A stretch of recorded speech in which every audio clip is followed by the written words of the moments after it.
All right, we're here with the second video for today, and we've got a bombshell dropping from Project Veritas. That is blah blah blah. This came out last night. Colorado Dem operative Chris Jacks. 2020 is a political revolution. Want to change this country with violence? There's only one way to do it: guillotines, mother effer, killing random Nazis in the street.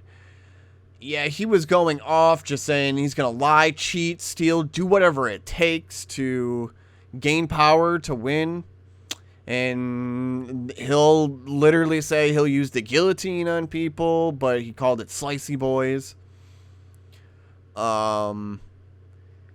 He said a lot of crazy stuff. You'd have to go see the video over at Project Veritas. I can't really even repeat a lot of what he said because it's pretty egregious.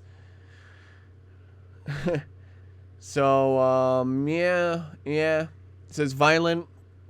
They also then came out with like a 2-minute video earlier today. It says some other pretty crazy stuff from him. Overlaid, with some campaign stuff that he's doing. And it looks pretty sketchy, and I don't think this guy should have power at all because he'd be a dictator. He was basically saying they need Joe Biden in office. He's basically just a hand to write stuff. That's all they need him to be. It's like they don't care. They don't give a damn if he has dementia or he's senile or whatever. I mean, all he needs to be able to do is write with his hand. That's all that matters to him. As long as the legislation that he wants goes through, it doesn't matter. Just use Joe Biden to write a hand. And he says if they don't align with them properly, they'll just riot, and they'll continue to riot until they get their way. And they'll use fear and violence to get their way. So this is pretty crazy. This is coming from the Democrat Party. This is Bernie Sanders supporters. Like, they are willing to riot to gain power. They want to turn this country into a socialist country. It's pretty much what it comes down to. It's all these Bernie supporters as well that end up doing all this, because it's what socialism ends up doing. They radicalizes them to then try to do a revolution. And believe me, we don't want to go down that route. We do not. That's for sure. There's a reason why people flee those countries and come to the U.S. And then those people that fled those countries and came to the U.S. legally kind of don't want to have it happen here. Just saying. We got from Gateway Pundit, breaking shock video. Colorado Democrat executive says 2020 is a political revolution. Guillotines, mother effer, killing random Nazis in the street. Project Veritas on Tuesday dropped another undercover video. Bombshell. In Denver area, Democrat staffer and chairman of nonprofit Our Revolution, Christopher Jacks, was caught on video admitting 2020 is a political revolution and the Democrats will do anything to seize power. The Democrats want to change this country with violence. There's only one way to do it, he said. Guillotines, mother effer, killing random Nazis in the street. Joe Biden is presumably left-leaning and he's got a functioning signing hand. He said, I do think there needs to be a militant group, and I live Antifa for that reason. Yeah. Christopher Jacks panicked and deleted his Twitter account after Project Veritas released the shock video of him admitting the left is planning a violent revolution. So you can see that the account doesn't exist anymore. From James O'Keefe, Colorado Democratic Party Executive Committee member and Our Revolution chair Christopher Jacks has deleted his Twitter account 1 hour after we broke the armed revolution bombshell. So I'm pretty sure this, the left would say this is an admittance of guilt. So it almost kind of looks like it, doesn't it? Because why'd you delete your account then? Maybe you don't want all these people then looking at your stuff and seeing that you're actually a violent revolutionary trying to overthrow the pretty much the entire system and gain control for yourself.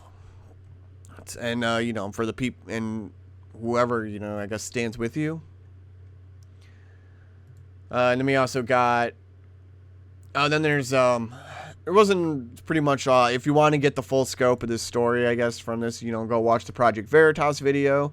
There's only so much I can really say about it. I mean, it looks pretty bad for the Democrats here, but It's going to be another story that's going to be suppressed. Mainstream media is not talking about it at all. You have to really you got to go to independent sources to really get it. And it's a shame because Democrats are getting really out of control. The establishment's getting out of control. I mean, you're going to start seeing, it's almost like there's two factions in the Democrat Party even fighting itself. It's like a civil war within a civil war here. It's crazy. We'll move on to then some of the Kyle Rittenhouse stuff. We got a scoop. Man who fired first shots behind Kyle Rittenhouse in Kenosha has been charged. So yeah, there was the video proving that someone had shot either at Kyle Rittenhouse, or they say it was either a shot up into the air, and you shouldn't be shooting a gun into the air, even if it's a warning shot, because that can land on somebody. That's just awful. You don't do that. The man who fired the first shots from behind Kyle Rittenhouse during the fatal incident in Kenosha has been charged. Joshua Zeminski, 35, has been charged with disorderly conduct and use of a dangerous weapon for firing his weapon during the incident on August 25th, according to the charging document obtained by the Gateway Pundit. While investigating the shooting by Rittenhouse, Kenosha detectives obtained videos in which Zeminski was holding a black handgun, which he was holding in his left hand, pointing downward. Detective Howard reports that in reviewing multiple other videos, he was able to see the defendant, Kelly Zeminski, in and around multiple other people on the streets, and the defendant was seen holding the handgun down at his side in said videos. In another video, the defendant and Kelly are seen walking near a fire in the area of the Ultimate gas station lot. In later video, the defendant's right arm is seen on the video, which is taken near 63rd Street and Sheridan Road in the city and county of Kenosha. State of Wisconsin Detective Howard reports the defendant's arm pointing the gun upward toward the sky. The document explains Detective Howard observed a muzzle flash emit from the handgun and heard a gunshot at the same time.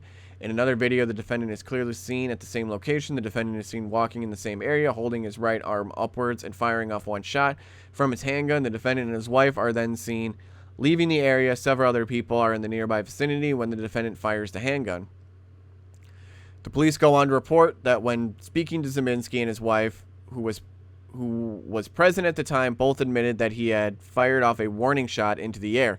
You don't do that because you don't know where that bullet's going to land later. That could hit anybody. That's dangerous.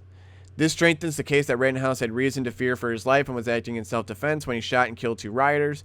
A New York Times timeline of events of the shooting states while Mr. Rittenhouse is being pursued by the group, an unknown gunman fires into the air, though it's unclear why. The weapon's muzzle flash appears in footage filmed at the scene.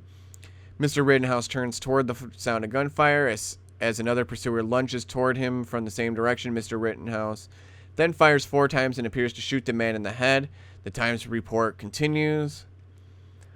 So, I mean, it's just pretty much more clear-cut self-defense. I don't know why this person fired a warning shot, and then it caused Rittenhouse to turn around, and then you see the guy lunge at him, and boom, he goes down, and then you see Rittenhouse kind of go around the cars, come back around, make a call to the police to try to get help for him, and try to do anything to help him, and then he needed to book it because then the mob's basically going to start coming after him. And then it led to the second altercation, so, and it's a shame. And then they're trying to get him with bringing a gun across state lines, which we now know is false. He did not. He was given the gun to use for protection, and he didn't bring it across state lines. And Illinois is not going to pursue any criminal charges. So, I mean, it's clear-cut self-defense here. I mean, and then it's the way that, say, Biden decides to put a campaign ad calling Kyle Rittenhouse just a straight white supremacist. That's, it's pretty shameful there, Joe Biden. Pretty shameful there to call him that, especially when you didn't know any of the evidence whatsoever. You're just like, nope, he's a white supremacist, he's a white supremacist. It's like, no, dude, look at the freaking evidence here, and you can clearly see that it's self-defense all the way through. So we'll leave it there. I got one more video coming up in just a bit. We'll have a small video on Nancy Pelosi and the stimulus bill, because I'll rant about her for a little bit. So I'll see you then. Have a good one. Bye.